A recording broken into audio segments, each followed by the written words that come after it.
बहुत समय पहले एक जंगल में भालू का परिवार रहता था। उसके परिवार में भालू, उसकी पत्नी और एक बच्चा था। सभी एक साथ खुशहाली से अपना जीवन बीता रहे थे।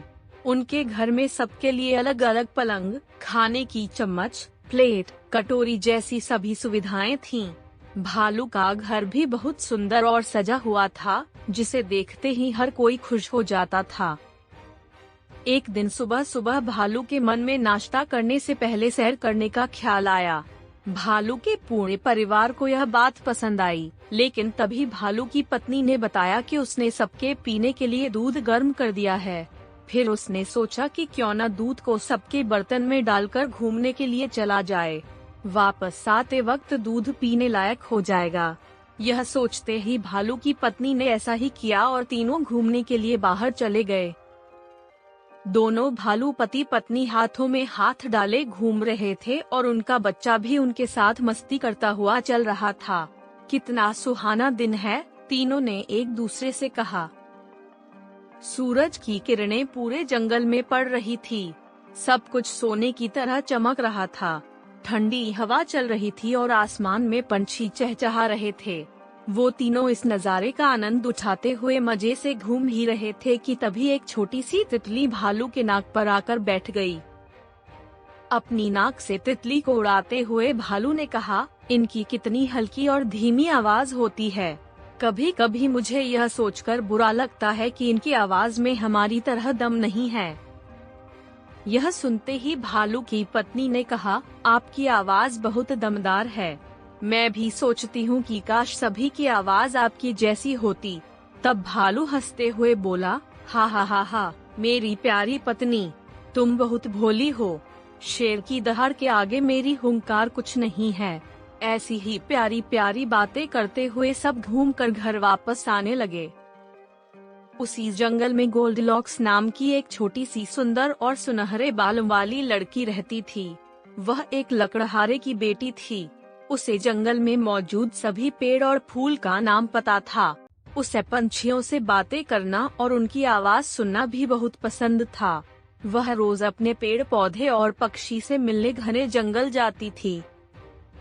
रोज की तरह आज भी गोल्डलॉक्स जंगल गई। तभी उसको वहाँ भालू का घर दिखा। गोल्डलॉक्स ने उनके घर के अंदर झांक कर देखा। सुंदर सा घर और बर्तनों में दूध देखकर उसे लगा कि यह किसका घर होगा, जहां दूध पीने वाला कोई नहीं है। यह सोचते ही उसने दरवाजे पर दस्तक दी और पूछा, घर में कोई है? जब घर से कोई आवाज नहीं आई, तो वह घर के अंदर चली गई। सर्दियों का दिन था और गोल्डलॉक्स बहुत थक भी गई थी। इसी वजह से उसने तीनों बर्तनों में रखा दूध पीने की सोची। उन तीनों बर्तनों में से भालू के बच्चे के बर्तन का दूध सबसे स्वादिष्ट था।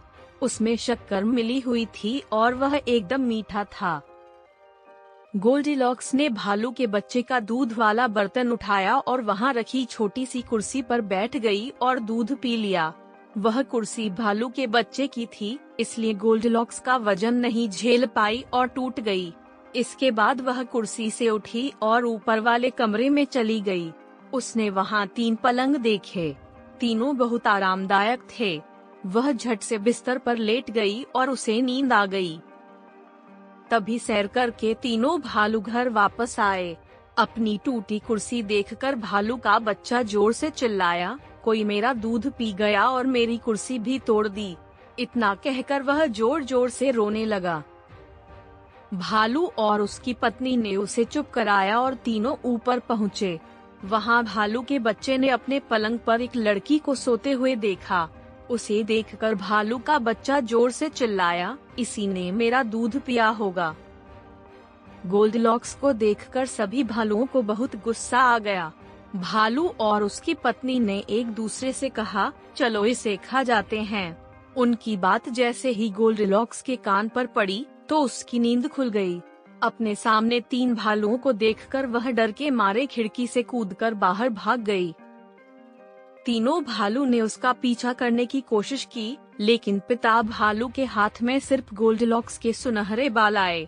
तेज भागते हुए गोल्डलॉक्स इतनी दूर निकल गई कि भालुओं को दिखाई भी नहीं दी। कहानी से सीख, किसी की इजाजत के बिना उनके सामान का उपयोग करने का अंजाम अच्छा नहीं होता।